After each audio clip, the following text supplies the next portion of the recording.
आपलं पुढचं गणित असं आहे मित्रांनो, जर दुकानदाराने एक शर्ट 2,600 रुपयाला विकल्यानंतर त्याला 30% नफा होतो, तर त्या शर्टची खरेदी किंमत किती असेल? या गणितामध्ये आपल्याला जुनी किंमत काढायची आहे व नवी किंमत दिलेली आहे. नीट प्रश्न समजून घ्या. फॉर्म्युला काय होता आपला? नवी किंमत इज इक्वल टू जुनी किंमत गुणुले 100/100. आता इथं त्याला नफा झाला आहे म्हणून या 100च्या जागी होईल 130. 30% त्याला प्रॉफिट झाला आहे.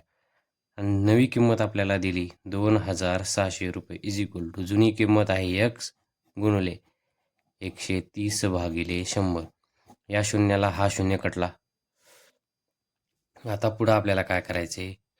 हे इज इक्वल टूच्या इकडं असेल. जर पूर्ण भाग गेला असता तर आपण डायरेक्ट भागाकार केला असता, पण पूर्ण भाग या ठिकाणी जात नाही. त्यामुळं पुन्हा आपल्याला क्रॉस मल्टिप्लिकेशन करावं लागेल. 2600 आता हे 13 खाली येईल म्हणून, आणि हे 10 वर जाईल. 2600 गुणुले 10 भागिले 13 असं होईल.